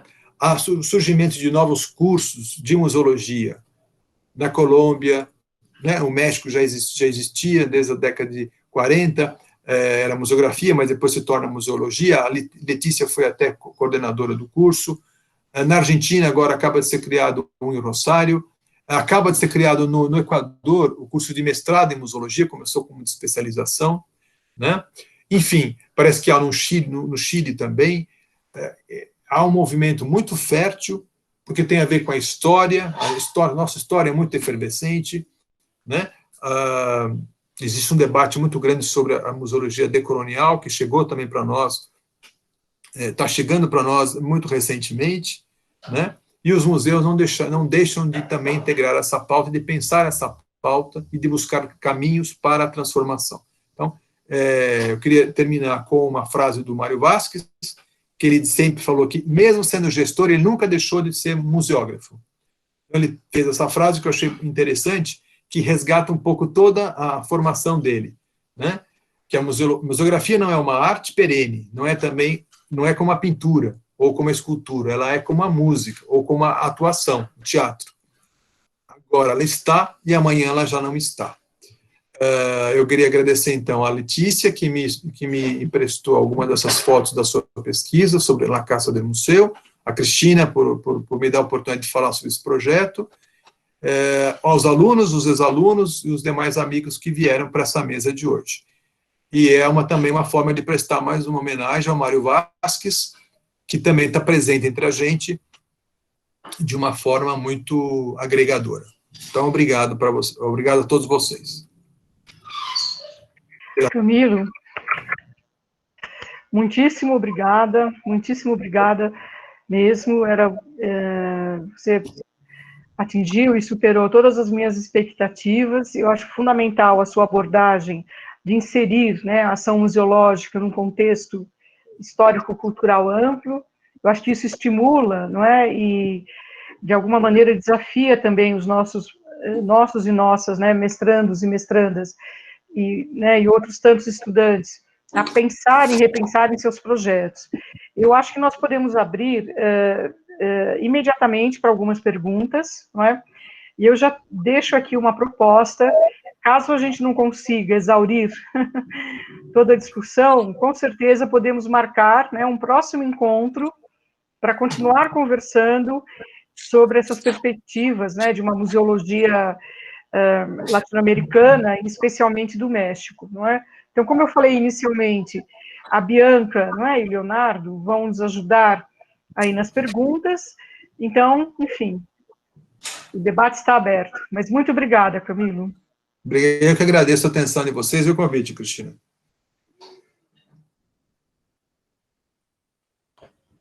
Estou à disposição. Bom, professor, as pessoas estão um pouco tímidas ainda, mas elas estão indo falar. Mas só para a gente ir esperando, já vi que tem uma pergunta ali, mas quero ler também o comentário da Adriana, falando que sua palestra foi maravilhosa, que ela adorou, e que ela já havia lido sobre La Casa del Museu, mas você revelou a potência dessa experiência, seu engajamento social desde os anos 70, e que ela está agradecida pela oportunidade e te parabeniza. Obrigado, Adriana. E temos uma pergunta da Sandra Tussi, que ela parabeniza também, agradece pela aula, e ela menciona: se La Casa del Museu pode ser considerada a primeira ação que dialoga entre museologia e direitos humanos. Não, sem dúvida, né? O tema dos direitos humanos é um tema que os museus estão assumindo muito mais recentemente na América Latina. Então, a gente teve, por exemplo, a inauguração do Museu dos Direitos Humanos no Chile, a gente teve a inauguração dos Museus dos Direitos Humanos no Peru, em Lima, a gente teve em São Paulo, né, que é a Memorial da Resistência, a gente teve na Argentina, né, na Argentina funciona, assim como em São Paulo, funciona no local da tortura, na Escola da Mecânica da Armada, que foi inaugurado também não faz muito tempo. Nós temos também no México o Museu dos Direitos Humanos e da Tolerância. Então, esse é um tema mais atual que a museologia também está bem abraçando. Agora, La Casa del Museu, ela tinha uma preocupação imensa com a marginalização, com a miséria dos contingentes indígenas que se deslocavam do campo para a cidade e que não tinham os mínimos direitos os mínimos direitos consolidados, né, conformados, o que não deixa de ser uma preocupação com os direitos humanos, né, porque era a própria existência das pessoas. O próprio direito à moradia, à água potável, à escola, à saúde, que onde são direitos humanos, minimamente, né, e que veja que a gente volta e meia continua se debatendo com isso, né? E o Brasil, essas pautas tão conservadoras que batem a nossa porta, hoje, por exemplo, essa loucura de começar um processo de rediscussão do SUS, de privatizar o SUS, quer dizer, como que num país como o nosso, com tanta desigualdade que permanece de uma forma tão brutal, que tem crescido tão fortemente nos últimos 4 anos, como é que alguém tem a ideia em pleno momento da pandemia, e de propor isso? Ou seja, essas são pautas da América Latina, da África, dos países do Oriente Médio também, na Ásia, em boa parte, que não foram resolvidas. E por isso que a gente vê essa questão da pauta do decolonial tão forte hoje em dia, bater também na porta dos museus e da museologia. E os direitos humanos são direitos básicos que nós até hoje não tivemos consolidados na América Latina. E que, pelo contrário, querem tirar aquilo, o pouco que a gente conseguiu, não é? Então, o pouco que a gente avançou, né, a partir da era Lula, na minha opinião, com relação à preservação e à política museal, né, de criação de cursos, de novos museus, da autorrepresentação, enfim. Tudo isso são pautas e que são tão fortes e que batem tanto à nossa porta porque não foram resolvidas, né? E os museus não são uma ilha que fica parte dessas discussões na América Latina, em lugar nenhum do mundo, né? Mas na América Latina essa questão, esses temas, essas pautas nos assaltam de uma maneira tão, né? Veja na Colômbia a importância de se criar museus de comunidade que tematizem a questão da guerra, uma guerra que ainda mata muito, né, em função de um conflito que é agrário, que é de política de tráfico de drogas, enfim, mas que também diz respeito à questão da miséria e da injustiça social, portanto, dos direitos humanos, né? Então, eu vejo que La Casa del Museu, para mim, é um projeto experimental de museologia, que não foi dado a devida importância, né? Espero que depois a Letícia, com a publicação da sua tese, traga isso à baila, porque ela traz temas muito interessantes que ninguém quase sabia. Quer dizer, o próprio Mário Vasquez não dá tanta importância para esse projeto, né? Porque, claro, um homem extremamente ocupado, diretor de uma instituição como aquela, tendo uma vinculação ao ICOM tão forte também, né? E vejam como que governos ditatoriais atrapalham muito o avanço real das forças democráticas, né? Nós só vamos ler, os brasileiros só vão ler a Declaração de Santiago do Chile na década de 90, né? Praticamente, porque nós vivíamos na ditadura e enfim, nunca ficamos muito por dentro do que aconteceu em Santiago do Chile. Até hoje a gente se remonta muito a isso. E eu só esqueci de falar esse detalhe, um outro encontro muito importante que aconteceu no México, que o Mário Vasquez teve uma presença muito importante, que foi um encontro promovido pelo ICOM em 1962, chamado O Museu como Centro Cultural da Comunidade, que aconteceu no DF. E o Jorge Henri Rivière também estava nessa discussão, também estava presente. E acho que essa presença, inclusive, do Jorge Henri Rivière, do Hugues de Varigny-Boin, né, nesses eventos que aconteceram na América Latina, o Mário Vasquez também esteve no Rio de Janeiro, eu esqueci de falar isso, no evento que discutiu a função educativa dos museus, né? Então ele mesmo fala, tudo isso foi mexendo com a minha cabeça, e eu fui pensando como é que eu podia atuar, sendo eu um museógrafo de um museu tão importante como o Museu Nacional de Antropologia, né? E então eu acho que são pautas, e é por isso que a gente deve repisar essas figuras. São figuras que permanecem na longa história da museologia, né?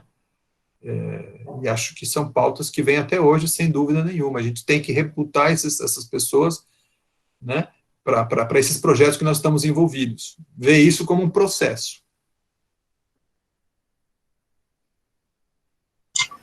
Obrigada, professor. Nós temos mais algumas perguntas aqui. Tem uma pessoa que a conta chama Lab Ensino de História, Sanches, não sei o nome, se depois quiser se apresentar. Ele pergunta assim, professor, em sua experiência no México e com a pesquisa da Letícia, se observa alguma influência da museologia cubana na museologia proposta por Vasquez? Eu conheço muito pouco da museologia cubana. Eu tive 2 vezes em Cuba. Eu sei que Marta Arjona é uma pessoa fundamental, né? Uma pessoa que participou do processo revolucionário em Cuba, né? Pensa museus comunitários também, né? Eu não sei como é que está o movimento de museus, eu sei que tem os museus municipais têm muita força em Cuba, não sei como é que está o movimento de museus comunitários. Eu conheço mais a realidade da Colômbia, né? Ultimamente, inclusive, porque vou muito lá por conta do curso que eles criaram, eu sou professor lá, e agora vou poder conhecer o do Equador, né? em Quito, porque eles também criaram um mestrado profissional em museologia, né? Começaram com curso de especialização em museologia e patrimônio histórico, e agora vão... Eu sei que o grande debate que está acontecendo no México, no Equador, desculpe, é a questão do que é um museu nacional. Eles acabaram de refundar o Museu Nacional do Equador. Então, está uma discussão terrível também, por conta das comunidades indígenas, né, que querem se autorrepresentar nesses museus, mas o de Cuba, propriamente, o Museu da Revolução, eu fiquei muito assim, tomado pelo Museu da Revolução. É um museu absolutamente para falar do projeto do Fidel Castro e do Camilo Cienfuegos e do Che Guevara, mas um museu altamente ideologizado, né? É um museu para falar do que foi o processo revolucionário como uma verdadeira saga, né? Mas eu não saberia dizer se... Eu acredito, porque Cuba sempre teve uma proximidade muito grande com o México, né? O México, no auge do boicote do governo norte-americano, ele mandava barris e barris de petróleo, mandava engenheiros, mandava, enfim, alimentos para Cuba. Mesmo que tendo uma política interna autoritária também. Vejam, são as contradições da América Latina. Por isso que é tão interessante estudar esses movimentos no nosso continente, né? Posso colocar só um adendo? Claro, claro. Sim. Aí, então, acho que essa conexão, né, entre essas personagens fundamentais latino-americanas no nosso mundo museológico, eu acho que a Conferência Geral do ICOM de 1980, maravilhosa, eu não estive, mas eu sei que foi maravilhosa no México, ela propiciou o encontro dessas pessoas, não é? Então, a Marta Rona, a própria Valdiza Guarnieri, o próprio Mário Vasquez. Então, acho que ali foi um momento bastante importante para essa museologia latino-americana que tinha esse olhar social, não é? Então, mesmo que hoje as questões em Cuba possam estar um pouco distantes, não é? Como a gente tem constatado, mas acho que foi um momento talvez épico, não é, dessas amizades. Eu estou citando só esses três, mas nós sabemos de muitos outros profissionais, não é, nossos ancestrais. Só queria mencionar isso. Uhum. Bom, professor, continuando, a gente tem uma pergunta do Otávio, e ele pergunta: você acha que La Casa del Museu propiciou uma nova reflexão sobre as identidades comunitárias mais abertas? No sentido do que o Piano fala, oferecendo mais questões do que dando respostas? Olha, Otávio, eu tive no México muito porque eu tinha curiosidade e muita... queria conhecer o que era o projeto dos museus comunitários. E lá, quando eu cheguei, havia 2 projetos de museus comunitários. Um, que era esse... coordenado pelo Mário Vasquez e pela Miriam Roy em todo o país, usando toda a infraestrutura do INA e da Secretaria de Educação, onde os professores eram os grandes responsáveis, os promotores, desculpe. Os promotores geralmente eram professores que ficavam afastados da sala de aula e que nos seus municípios eram para as pessoas que tinham uma grande inserção, uma grande liderança e acabavam levando à frente a questão de criar museus em comunidades pequenas, com toda aquela metodologia que eu falei para vocês, de fazer a pesquisa junto com grupos, né, com pessoas da própria comunidade que faziam a pesquisa, elegiam um tema, escolhiam um local, faziam os próprios mobiliários da exposição, o trabalho educativo, e depois todo um processo de avaliação. Esse era um projeto que pegava o país todo. E depois eu pude conhecer o projeto dos museus comunitários do estado de Oaxaca, que era um projeto diferente, coordenado por um casal de antropólogos, que era o Cuauhtémoc Camarena e a Teresa Lerch, que são antropólogos que eles tinham um trabalho muito grande com comunidades indígenas. O estado de Oaxaca, que é um estado muito indígena, tem um contingente muito grande de população indígena no México, e que tinha museus comunitários em todos esses municípios indígenas, no estado de Oaxaca. E eu vi que eram projetos muito diferentes. Quando foi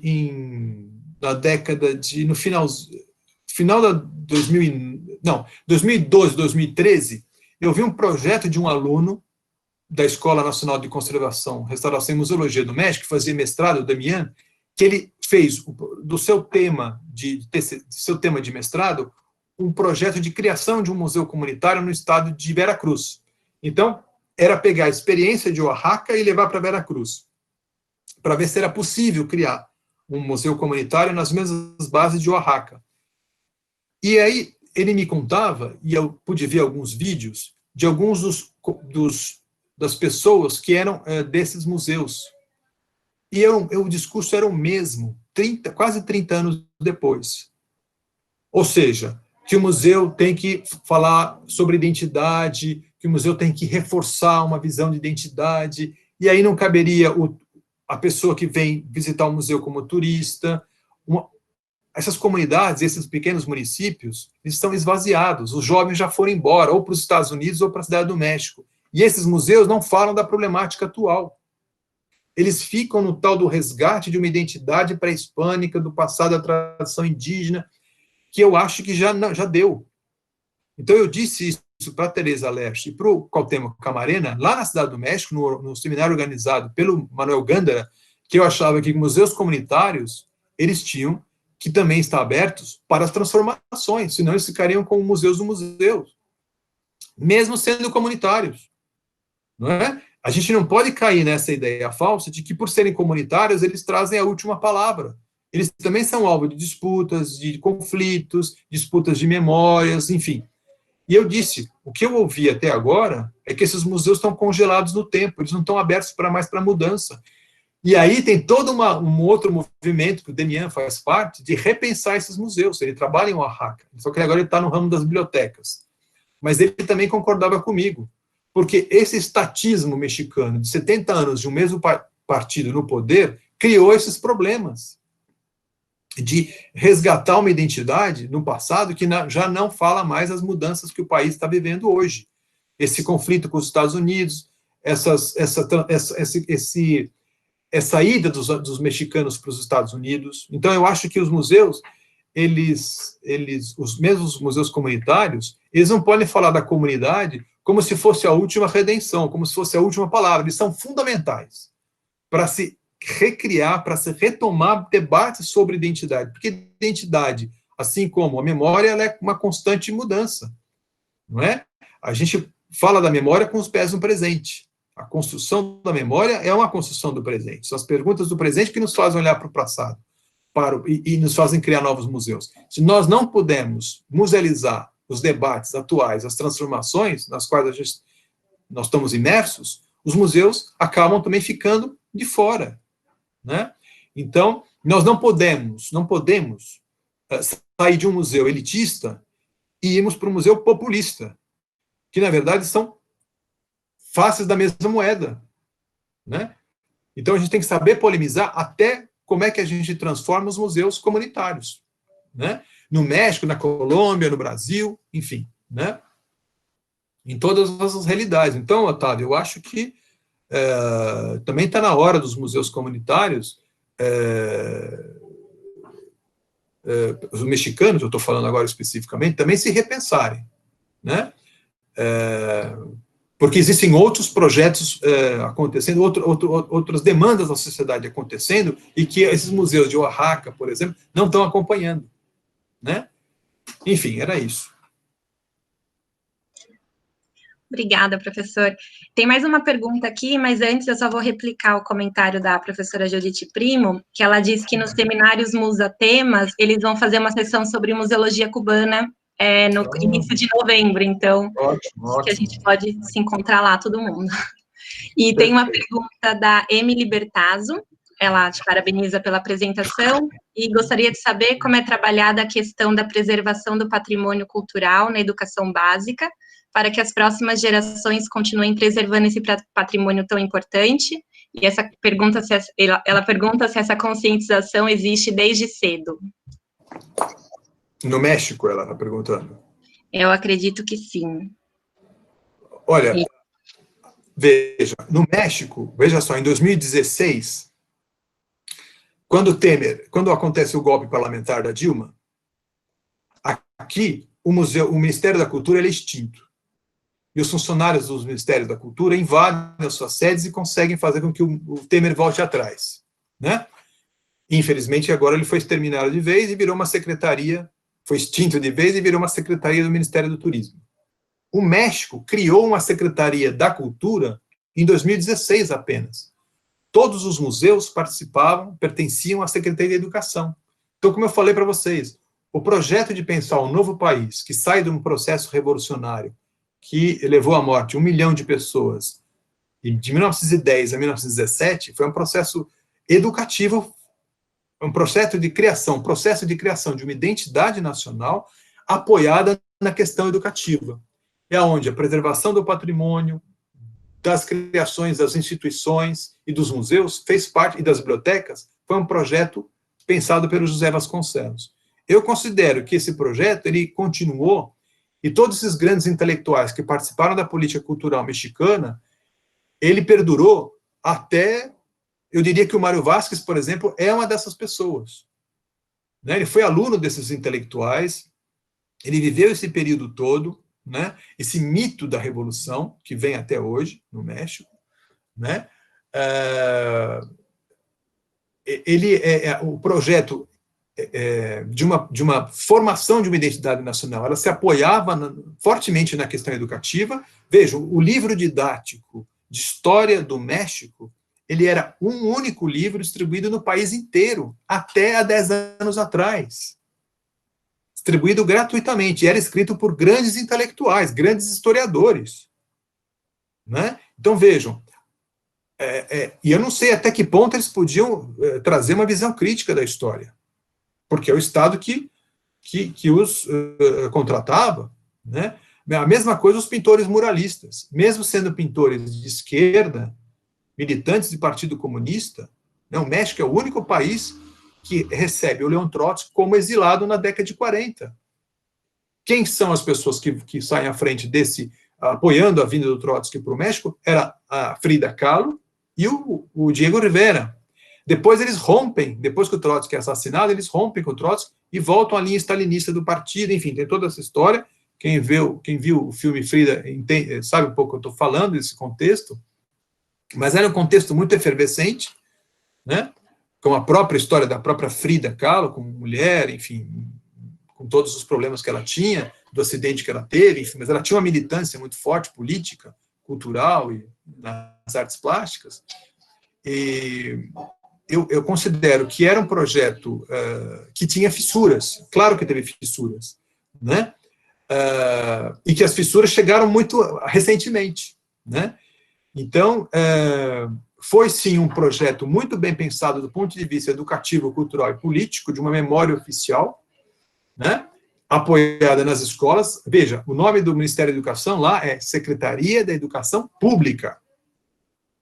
Então, o forte lá é a educação pública. Existe ensino privado? Existe. Mas o forte lá é o ensino público. As universidades são públicas como as nossas, não se cobra mensalidade. Né? Não se tem essa ideia de cobrar mensalidades, nem na graduação, nem na pós-graduação. Então, o México é um dos maiores exemplos na América Latina, onde o projeto educativo e cultural e de preservação patrimonial passou, sim, compuseram, sim, um grande projeto de identidade nacional. Mas que agora, com toda essa crise, né, e eles estão repensando isso, porque a crise é muito grande, né, mas agora eles têm um governo de centro-esquerda pela primeira vez. Então, são as grandes contradições que a gente vive, né? O que é interessante por um lado, mas se fala, por exemplo, na privatização do INA, por exemplo, do Instituto Nacional de Antropologia e História, do Instituto Nacional de Belas Artes, né? E que maneja muito bem todas essas questões. E eles criaram, em 2016, a Secretaria de Educação, Secretaria da Cultura. Os museus saíram do campo da educação e foram para o campo da cultura. Isso eu achei muito interessante. Enquanto nós aqui extinguimos o Ministério da Cultura, eles criaram o Ministério da Cultura. Né? É interessante pensar nisso, né? Nessas diferenças, como é que a gente vai navegando nessa nossa diversidade que é tão rica, né? E tão problemática. É isso. Obrigado, viu, Judite, pela informação da questão dos museus lá em Cuba, que a gente não tem tantas informações assim. É interessante saber que vai ter esse debate, sim. Obrigado por trazer essa informação. Tudo bem? Obrigado, professor. Só para deixar claro também para todo mundo, a gente está lendo as questões que vocês estão enviando no chat, mas também fiquem livres de se candidatar, não se candidatar, mas se inscrever para falar também, para a gente expandir a interação, a gente quer ouvir vocês também. Mas dando seguimento, a Paula pergunta, professor. Primeiro ela agradece pela potente fala e pergunta se o senhor poderia falar um pouco mais sobre as especificidades das propostas expográficas de Mário Vasquez, que vão no sentido da democratização do acesso aos museus. Bom, o Mário Vasquez, eu falei para vocês, ele tem uma formação inicial na dança e no teatro. Então, para ele, era fundamental a questão do público. Não existia teatro sem o público, não existe dança sem o público, não pode existir museu sem o público. Então, ele falava que ele fazia museografia, mesmo sendo gestor, mesmo sendo diretor do Museu de Antropologia, sendo diretor do ICOM, tendo sido tão próximo do secretário-geral do ICOM tanto tempo, tendo uma agenda tão enlouquecida, tão enlouquecedora, ele falou, eu nunca deixei de fazer expografia. Quando eu fui para lá fazer meu estágio, em 92, ele tinha no Museu Nacional de Antropologia o seu ateliê, ele continuava fazendo projetos de exposição. Tanto os projetos temporários, como reformulando alguma das salas do Museu Nacional de Antropologia. Né? Então, ele falava que fazia museografia, sim, mas fazia museografia para a visitação, para o público. Para que o público pudesse se aproximar e entender tudo que estava sendo colocado. E não existia limites na museografia, quer seja para museus de história, museus antropológicos, museus de artes plásticas, né? Eles diziam que ele chamava de museografia, né? Não usava o termo expografia. Ele falava que a museografia seria sempre essa arte de comunicar algo, né? Mas ela não podia se confundir com a arte, né? Ela tinha que sair das suas amarras e ir de encontro ao público, né? Então, eu diria que ele era um homem que tinha um pensamento de esquerda, né?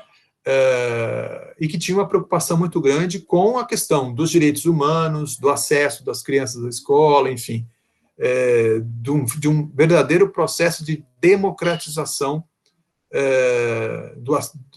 de um verdadeiro acesso democrático das pessoas para as instituições do país. Né? Eu vejo assim.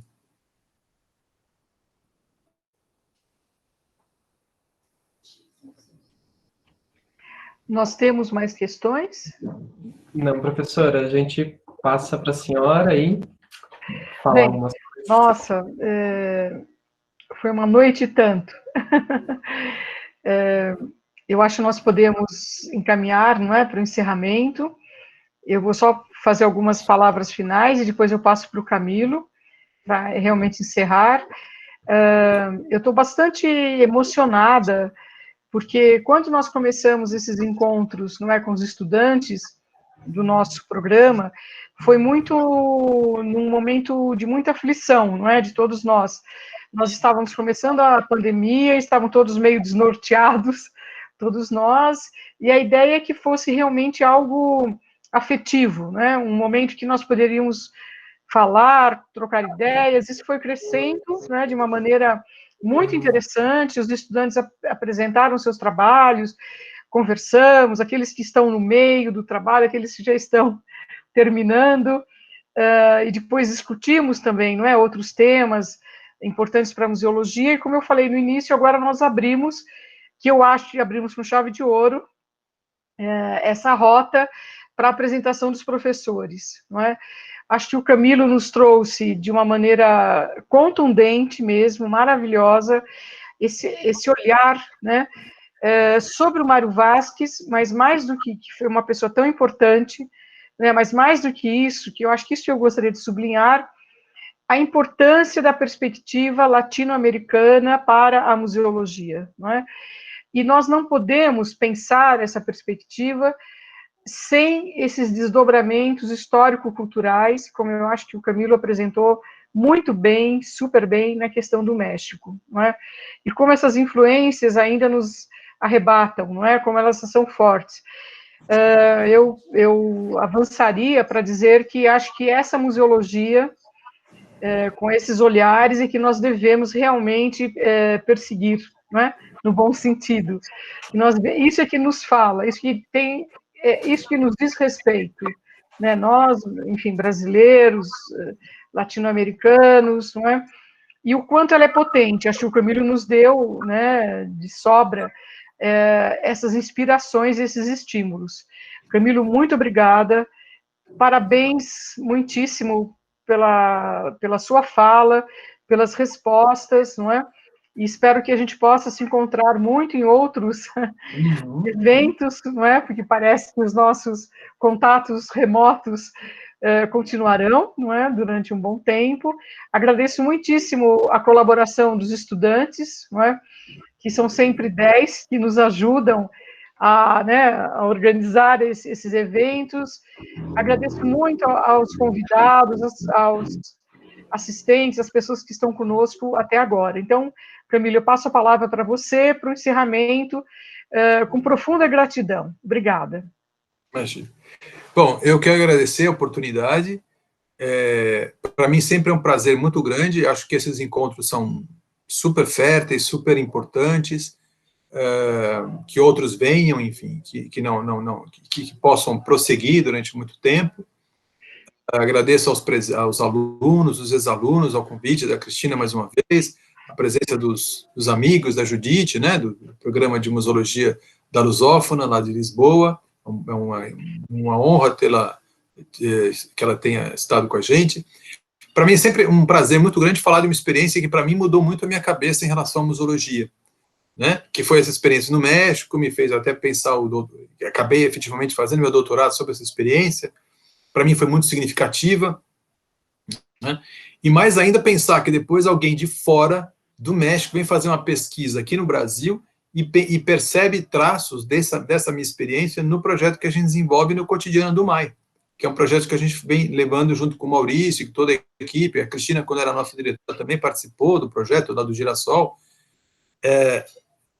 E assim, a gente vem pensando, por exemplo, eu me lembro também, quando eu participei de uma reunião em Salvador, do Museu Didático Comunitário de Itapuã, Museu Didático Comunitário de Itapuã, que a Maria Célia Teixeira Santos também levava em Salvador, que foi sua tese de doutorado, inclusive. Então, a gente percebia como algumas experiências pululavam, né? No Rio Grande do Sul, em Salvador, né? No Pará, em Goiás, em São Paulo, em Rio, Minas, enfim. Como que as pessoas estavam lendo, algumas dessas pessoas, Mário Vasques, né? Marta Arjona, a Valdiza, enfim, e fazendo as suas experiências, né? Bebendo nessas fontes, mas ninguém discutia. Então, hoje, a gente tem essa oportunidade, com encontros como esse, de poder socializar essa experiência, né? Então, sempre falar dessas experiências, desses casos na América Latina. Eu sou um apaixonado pela América Latina, né? Todo mundo sabe disso. Muito também porque, não sei se vocês sabem, mas minha bisavó era argentina. Então, assim, cada vez que eu tenho essas oportunidades de conhecer um novo país, eu fico muito impressionado e apaixonado, porque são experiências que nos fazem pensar o Brasil, né? Com todos os processos de colonização que tivemos, em algumas características muito parecidas, outras foram tão diferentes, e essas sociedades são muito diferentes hoje. Em muitos aspectos nós somos parecidos, em muitos aspectos somos diferentes. Mas é uma museologia que está se desenvolvendo nesse país, é uma museologia muito rica. Agora também muito contato na Colômbia, né? Eu tive a oportunidade de conhecer o museu dedicado à memória da guerra, né?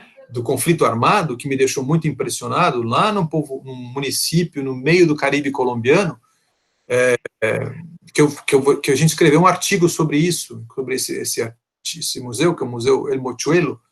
Eu escrevi junto com o William, vai sair em janeiro ou fevereiro, num livro chamado América Latina Utopias, que me deixou completamente pensando que a museologia, a América Latina, apesar de todos os problemas que a gente tem vivido, né, eu acho que a museologia e os museus têm um papel fundamental para acompanhar essas mudanças e também serem, por que não, protagonistas desse processo. Essa experiência na Colômbia me mostrou muito isso. Com todas as dificuldades, com todos os traumas de uma guerra que não acaba, que já matou mais de 250 mil pessoas, eles constroem, edificam um museu dedicado à memória das pessoas que estão vivenciando um problema tão sério, um trauma tão sério que é a questão da guerra, né? E é um museu que tem uma repercussão incrível porque é um museu itinerante, né? E que a gente vai publicar um artigo agora no começo do próximo ano, num livro organizado pela minha ex-orientadora. Então, eu quero agradecer muito a presença de todos, né? Agradecer mais uma vez o convite da Cristina, para mim é sempre um prazer falar, e eu espero que o próximo convite seja para depois de 10 de dezembro. Ah. Tá bom? Mas... É importante falar isso. É. O Camilo se preparou e já está tudo agendado. Ele vai passar pelo concurso de livre docência. Está? Tá bom? Então, em dezembro. Já está tudo pronto, preparado, datas agendadas. Eu vou participar da banca com muito prazer e muita emoção. E depois tem partes, né, públicas desse concurso, vocês sabem. Depois nós apresentaremos aí o calendário que é público, tá bom? Obrigado, gente. Obrigado pela atenção e pelo carinho também. Um abraço, um beijo para vocês. Viu? Fiquem bem. Boa